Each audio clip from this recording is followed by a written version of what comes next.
Hello, hello. I love that. There we go. We get started. Right. It's good. Touchdown. Touchdown. The former college field goal kicker in me gets excited every time you do that.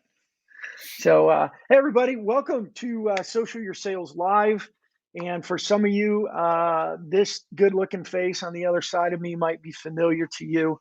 Mike has been on my personal podcast with Connect Your Dots. He's been on the Funnel Amplify podcast in the past.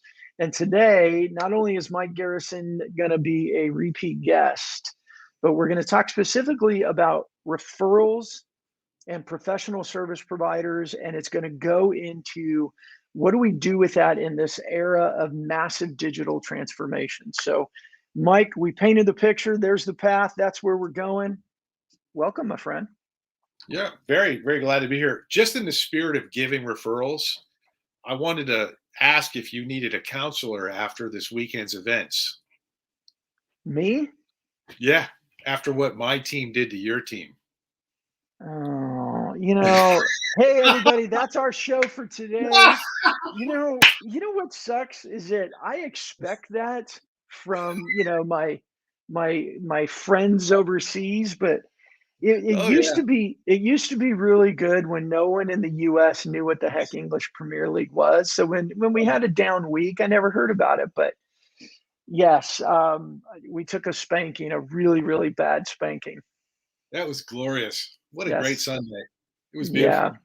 So for those of you that don't know, Manchester United, which is my team, which you can see like my David Beckham ball up there. You've got my World Cup thing there. I've got my someday I'll have to show them all my jerseys signed, Ryan Giggs, Tim Howard, all that stuff. 5-0, 5-0 Liverpool. trouncing. Liverpool. Yeah. Well, you will never walk alone, and everybody at Manchester United is wandering in some field by themselves, trying to figure out which way is up. Yeah, So anyway, anyways, yeah. so Let's get to it. Let's get to it. I just, in the spirit of giving, I just wanted to give you that. Yeah, you gave it to me. All right. We'll talk about that offline when I can use the words I really want to use. That's right. So just to bring it around, like referrals, I think the biggest problem we have with referrals, and this is endemic, and it's been endemic for at least the 30 years I've been in sales. Okay. It's that almost universally everyone agrees that they are the best way to grow your sales, right? That when you get a great referral, it closes faster, it closes more probably, it's generally more profitable, and yet everyone stays at 101. And that I find to be the same on and offline. That universally the mindset around referrals is taking the world's best way to market for granted. So how's that? Keep going. Keep explaining it. I mean, I think that you're right. I mean, we all want referrals. We all think we deserve referrals because we all think that what we do is awesome. And I'm not trying to degrade anybody. It's just the way that we humans think, right?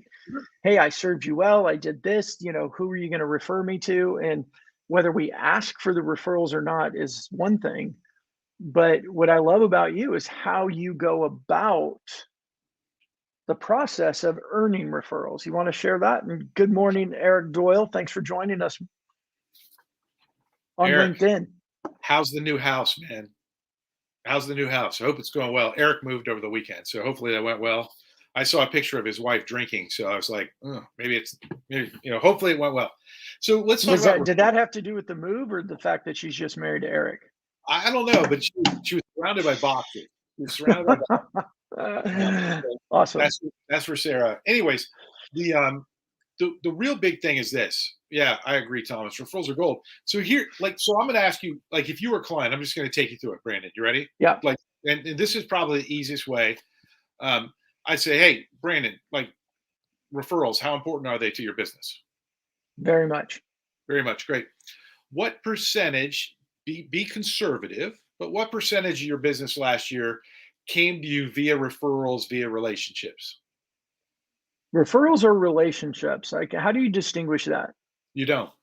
You don't. Okay. 70%, 60%. Awesome. So in your marketing budget, as a line item in your budget, because you own a business, Right. how much was your spend to generate that 70%? hmm Yeah, and I think, I mean, and this is what I like is I'm gonna give you an answer which you probably get a lot, and I get a lot with people is, well, we're different, No, you're not. right? Exactly, exactly. So, So a lot of our time, a lot of our budget is really time effort, not necessarily budget, right? We don't do a ton of email marketing. We don't do a ton. I mean, we don't do much social ads or PPC ads. We're really relationship driven. So we may not be a perfect use case. However, how much time did we spend on it? Hard to say. well, so for example, I mean, you've got lots of costs associated with running your business socially, right? So you've got Mhm. podcasts, you've got all these different things that even though you're not a, shall we say, hardcore cold call kind of guy, where you're doing a ton of advertising and a ton of broadcasting, you still Mhm. got some hard costs associated. So that being the case, what is your predictable system to guarantee that you get the referrals you need every year? Yeah, and I don't, and that's what I love about where we're going to get. So let's address that. I have, a portfolio of customers for Funnel Amplified that are in the professional services space, wealth advisors, loan officers, accounting, commercial real estate. Their question is always, yeah, referrals are important, but it comes down to what you just said. They don't have a system that's going to be predictable, that's going to have any sort of KPIs to it. And so it gets pushed to the background. So how do you go about doing that? How do you address that question of how? Well, so the first thing, so this is big picture. The first thing is you cannot practice xenophobia, us versus them. So if the organization really wants to optimize referrals, don't kill your marketing department. like like those people with the right kind of leadership could amplify. I couldn't resist, Brandon. I had to Thank you. I use it. appreciate that. Nice plug. But they could really enable and amplify the referral process because the problem with referrals is most people do it like chicken little marketing, which means there's no system, there's no measurability, right? Which means if you can't measure it, you can't predict it. And hmm so let's start. So the first thing I say to people is, what's your referral percentage? Where are you at? And so say financial advisors. Of the financial advisors, wealth managers, financial planners, insurance, primarily big commercial, not local PNC. Of those clients that I've worked with over the past 20 plus years, the vast majority of them were only operating referrals at a reactionary or passive level, which is Okay. why they're not predictable, right? They're Okay. tactical, they're not strategic. So the first thing I do is I compliment them on having such a high percentage of referrals, right? It's Okay. like, Brandon, 70%, great, great. What if you could double, not the percentage, because that Yep. doesn't, what if we could double the amount of business you were getting by referral? What would it Yep. mean for you next year? Yep. Get to the meat. How do we do this? So, I'm sold. I'm here. I'm in. so the first thing is you have to sit down and do an inventory of where all your referrals are coming from and to the best of your knowledge, why they're coming, right? Okay. Because the fundamental aspect or one of the metrics that most people miss is twofold. Number one, they look at asking for referrals as an obligation or a task on their part, Uh-huh. right? And they don't understand risk. So there's a reason why I always use psychological assessments, scientifically valid instruments, with all of my clients because it lets me know psychologically where the sticking points are going to be for them in the entire decades long career in sales for them. Where are they going to be more comfortable asking for referrals face to face? are going to be more comfortable at different, where are they in the sales process? So number one, most people don't ask for referrals. They just don't. Mm-hmm. You know, I've got several clients that built their career not by cold calling, but by asking everyone they knew for referrals. Mm-hmm. And most of the referrals were just a name, but those count. So referrals in most salespeople's eyes and in most clients' eyes are a done deal, slam dunk. And that's where people have a problem with asking referrals because we're reluctant to ask because we know emotionally we're asking for a sale. We're not Interesting. asking for a referral. We're asking for a sale. And we know that's too big of an ask and too much of risk for our client. Interesting. Okay, so the mindset shift, like so many other things, is a starting point. And what I heard you say there too is there's a why component. Why would somebody send a referral to me? Yes. And then number two is the mindset mind the mindset the mind That's it. shift the mindset shift. Oh my gosh! Hold on, coffee. No, the mindset shift to this is an introduction, not this is giving me a sale. Correct. All And right, it's an emotional thing because most salespeople hate prospecting. Most right. salespeople hate prospecting. The only ones that absolutely love cold prospecting usually have psychological damage. There's some form of mental illness, right? Where they don't care about other people, right? Yeah. So everyone else deals with it. So I always say this, like, why should your client have to do all the work for you if you're getting paid? That's usually where I start. And they go, well, the client shouldn't have to. I said, right. They're not a professional salesperson for what you do. They're not a wealth advisor. What are they?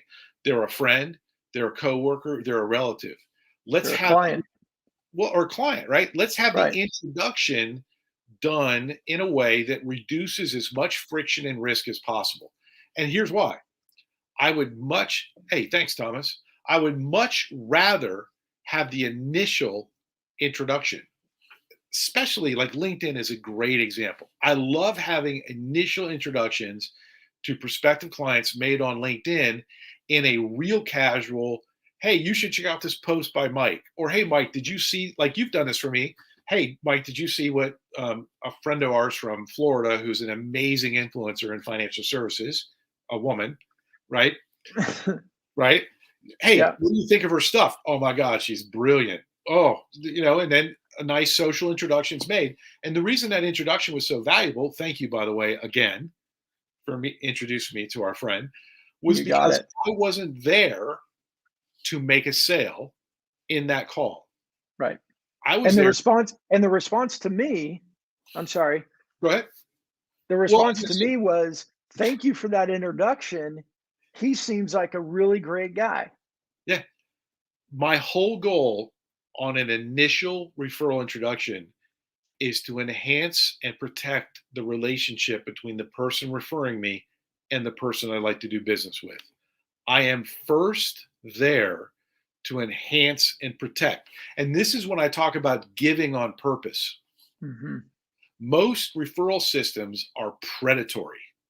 They're all about, and the mindset, and this is why Yep. they're broken. And it's why all of the referral systems for financial services suck because they're all about taking and getting.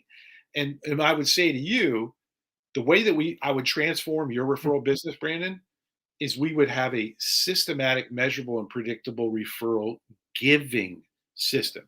We would balance the equation so that whenever you were asking, you would know that you are also giving, right? Right. And it's not tit for tat. That's not what we're talking about. But when you know that you are explicitly and systematically producing referrals for people on a consistent basis, it's easier for you to then ask for referrals. Right. Well, and I mean, I love all that, and it's very it's in the lane of referrals, so to speak, but it's very consistent with the philosophy of sales that I have, and therefore doing sales activities in digital environment like social media. And it includes email and other things like when you're a giver, right? And you demonstrate value and you share insights. And one of the reasons, and just to kind of bring this in for clarity for everybody listening, where I think that referrals and a strategic system for referrals, like Mike talks about, and leads, alongside a consistent digital strategy for the organization and therefore the individuals on the team, they are two peas in a pod. Peanut butter Because and in jelly. right, and here's where I connect those dots is looking at the content Mike produces on a consistent basis in LinkedIn and Facebook and just other social media around how he serves wealth advisors gave me confidence to introduce him to this person we're speaking about. Because I knew what Mike talks about. I knew the value he offers. I knew how he shows up and that he wasn't going to be a predatory sale or salesperson that would then get, instead of the call that I got or the message I got that was, thank you, he's awesome, blah, blah, blah. It would have been, Brandon, what are you thinking? Yeah. Or worse, no message whatsoever. And I'm sitting around going, what happened? I It's risked my reputation and my relationships and my network for Mike.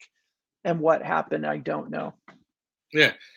I always, there's an ongoing debate in sales. And like I want to get back to your sales thing. Like most people suck at referrals because they suck at sales.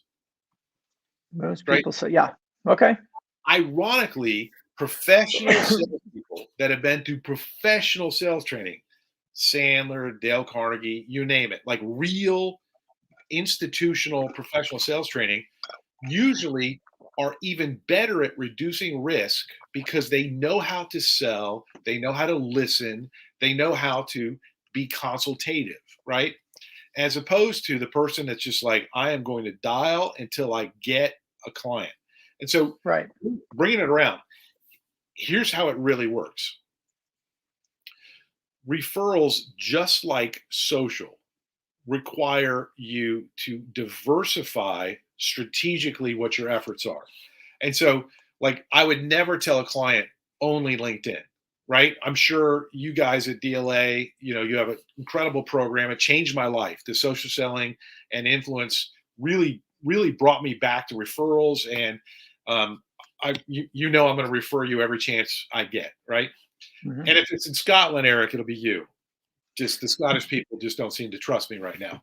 But the point being is like when I look at Funnel Amplified, for example, like full disclosure, Brandon's helping me become a Funnel Amplified client. I love everything about it. Full disclosure. There are so many things that are necessary to really do referrals right. And you've got to integrate referrals into your sales. And you're a fool if you want referrals to not have a strategic plan for social. And it's like what you were talking about with content. My clients, I'm like, you have to write. You have got to write and you have to publish content because that content helps your referral sources introduce you. Just to hammer in on what your point was at the most fundamental level. Yep. Organizations, I'm not talking to individual salespeople now, but I'm talking to your clients. I'm talking to guys and gals that run big RIAs. I'm talking to multinational organizations. Personal content where your individual people in the company, because the salespeople shouldn't be the only people producing referrals. Your C-suite should be measurably accountable for a certain amount of introductions as well. And I bet the C-suite's doing a lot of referral business, right?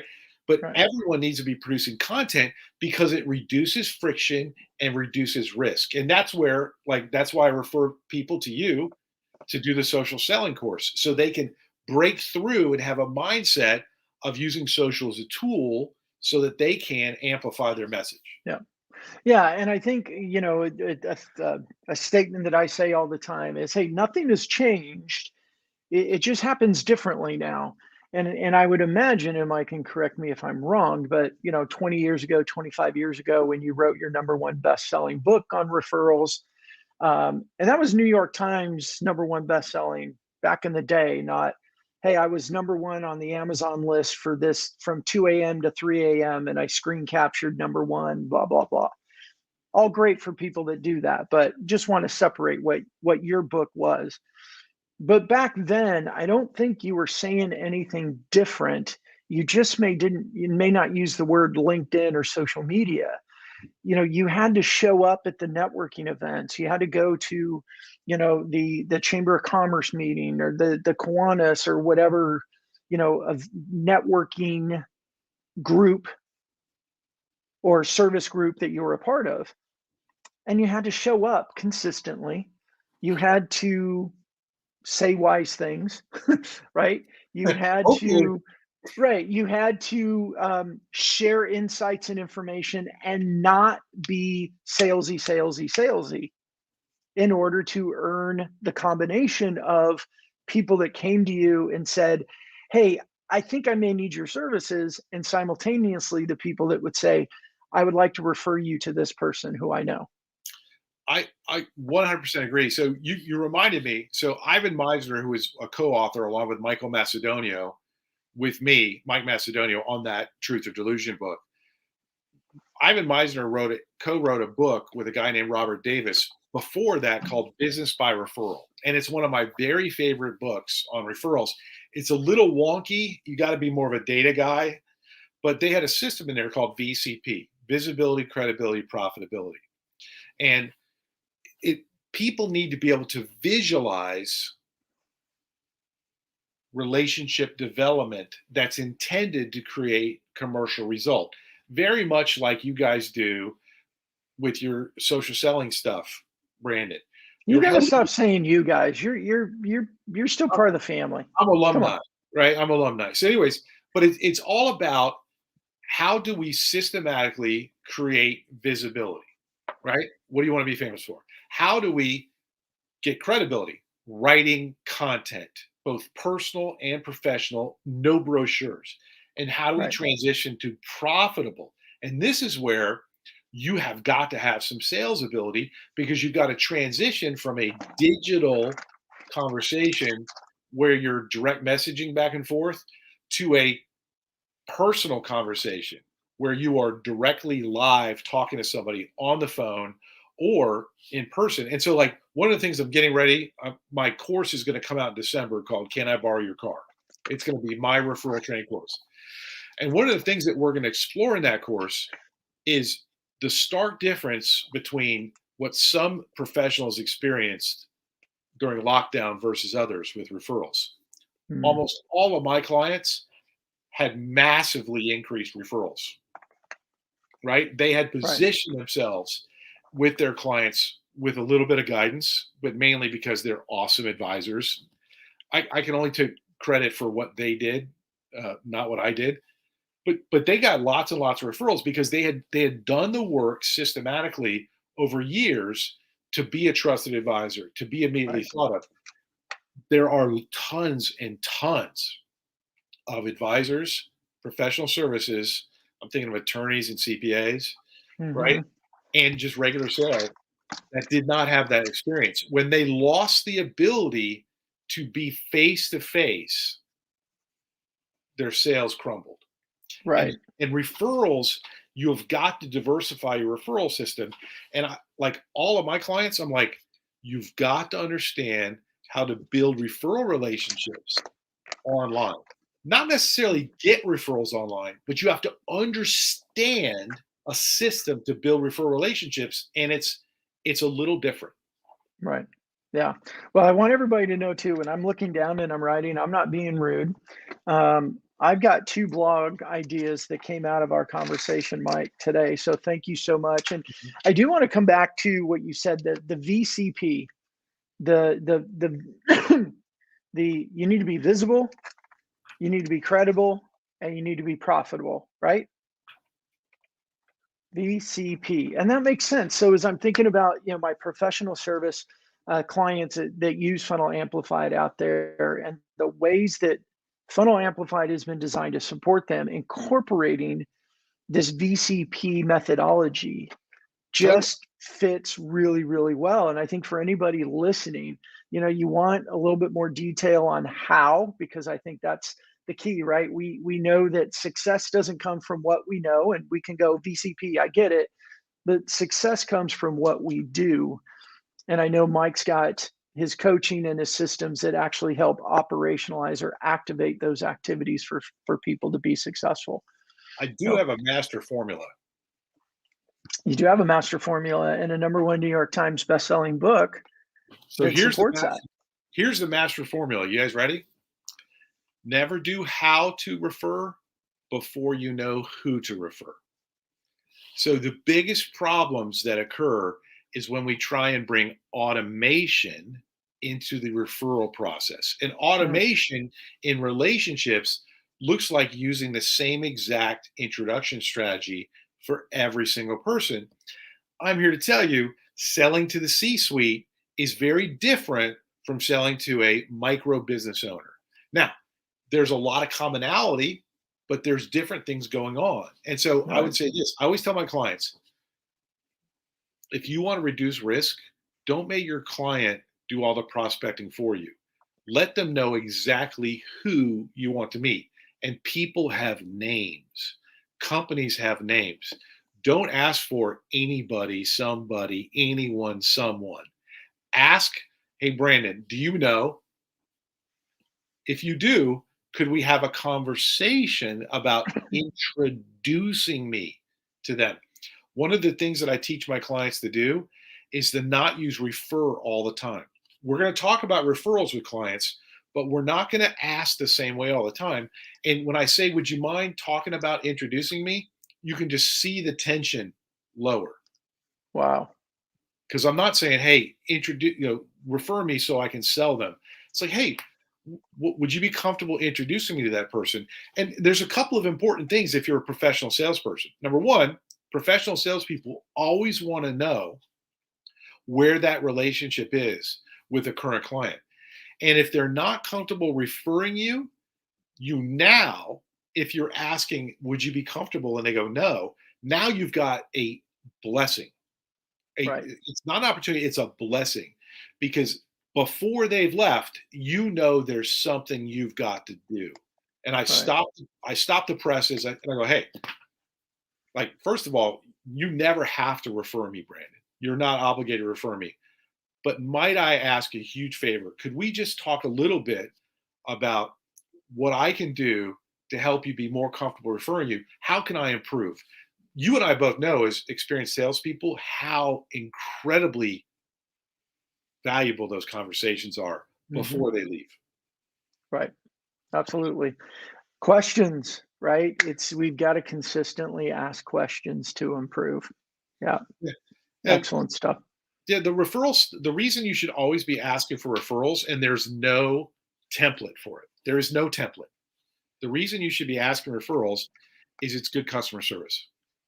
It's an opportunity to get involved because if your clients aren't referring you, that doesn't necessarily mean that they hate you because believe it or not, psychologically, some people don't want to refer you. That's not what they're comfortable doing. And if you make them, if you expect them, if you make it an obligation, you're going to end up losing that client. You know, there's a guy named Dan Allison that does a lot of work in financial services too. He's a really smart guy when it comes to referrals.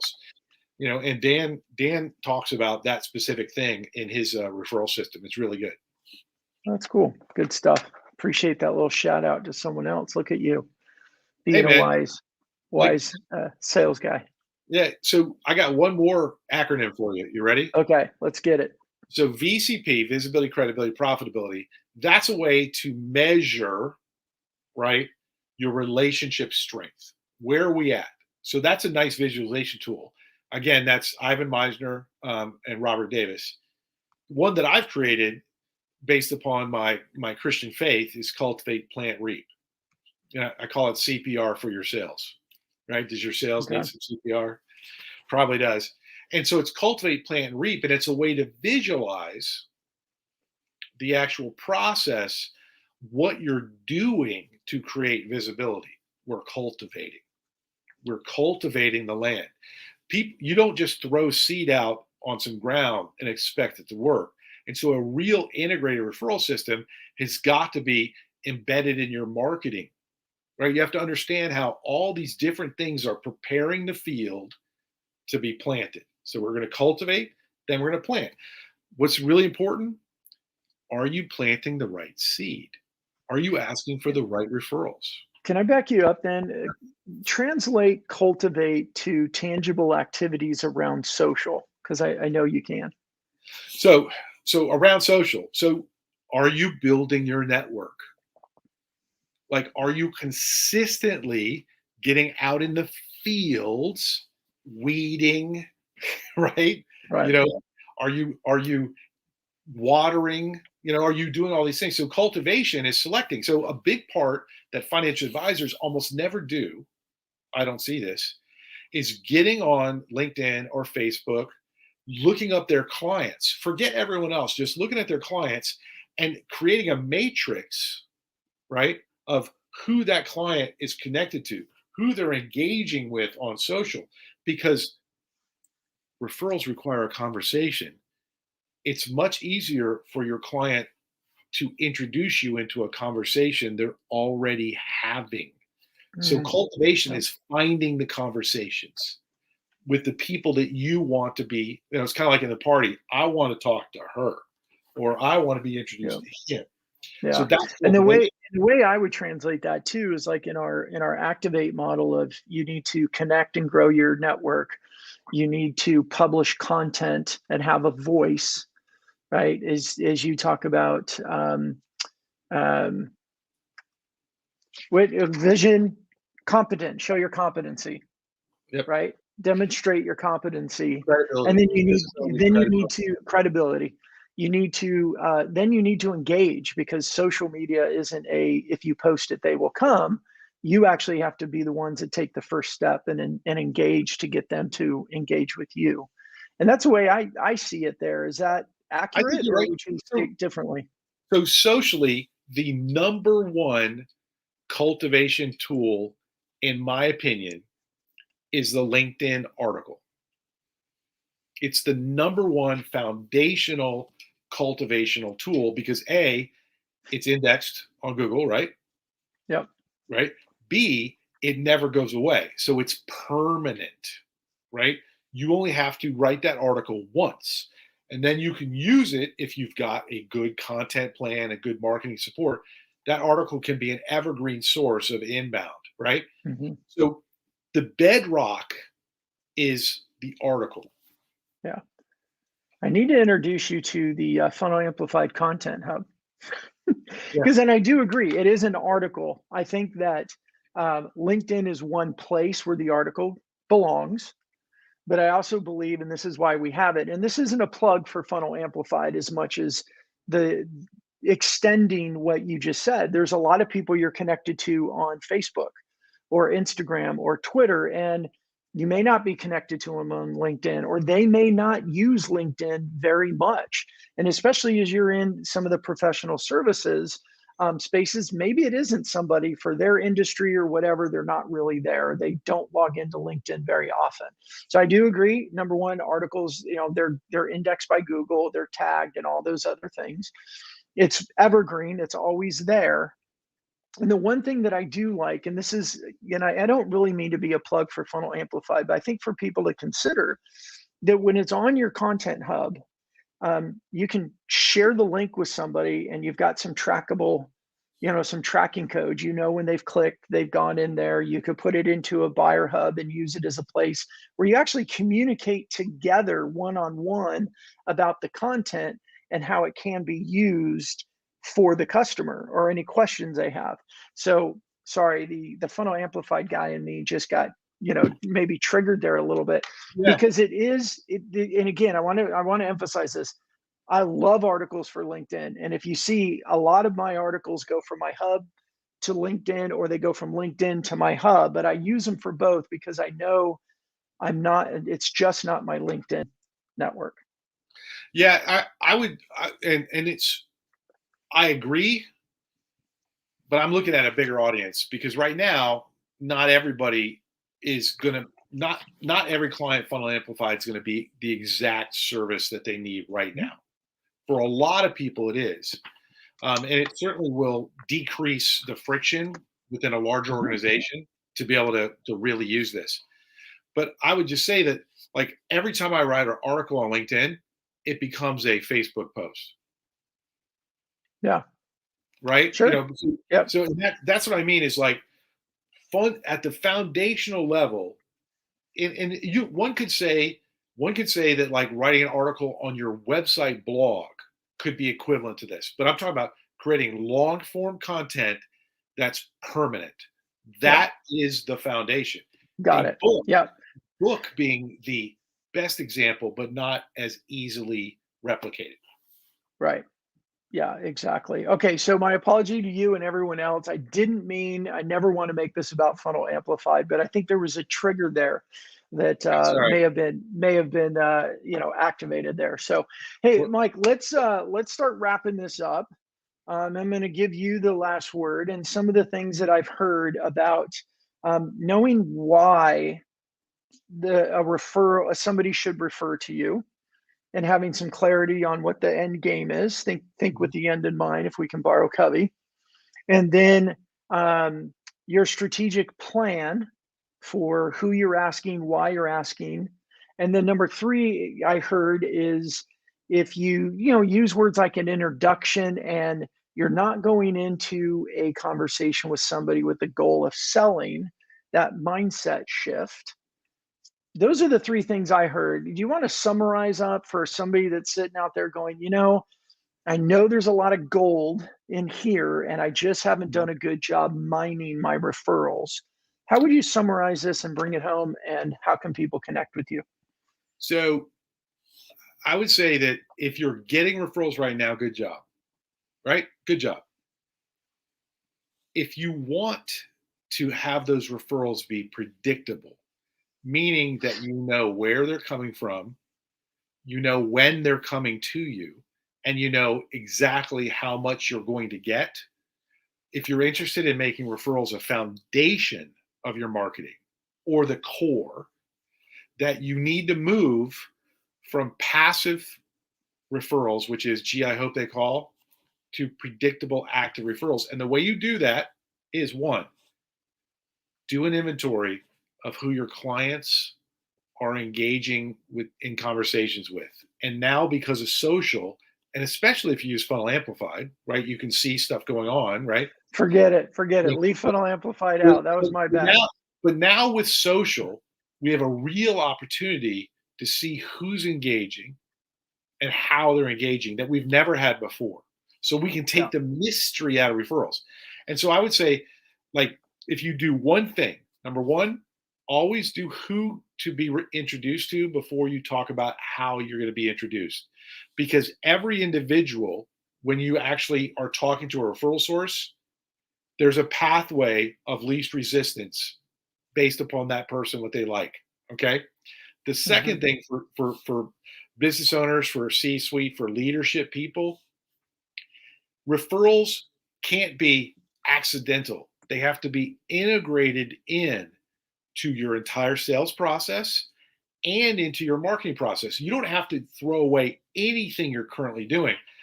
Where I start with clients is a 4-hour consulting project where we fill their referral pipeline literally in 4 hours. We fill their pipeline for the next year with what they already have. And then we look at, how do we integrate that? How do we use the rest of your team? The best way to find me, LinkedIn or www.valuesbasedmindset.com, and soon in December, a new website. Yeah. And I like the title you gave, that was, Can I Borrow Your Car? And I'm just grateful it wasn't, Can I Borrow Your Truck? And oh, by the way, will you help me move something really heavy? Yeah, that's happened a lot. Exactly. That's why I don't have a truck anymore. Well, now if you'd had boys instead of girls, like all boys, you could have rented them out. Could have had a moving company if I had done that. That's true. All right, everybody. Well, thanks so much. My guest was Mike Garrison with Values Based Mindset. You can find him through the ways that he just said right there. We'll throw it in the comments as well. Wherever you're watching this, whether it's our Facebook page, my personal LinkedIn account, or our YouTube channel. Thank you so much for joining us. And hey, if you have any topics you think we need to talk about, or you think you should be a guest on my show, bring it on in. Let's get you on. Let's have a conversation, and let's share content and competency and credibility with our audiences. Thanks for those words, Mike. Absolutely.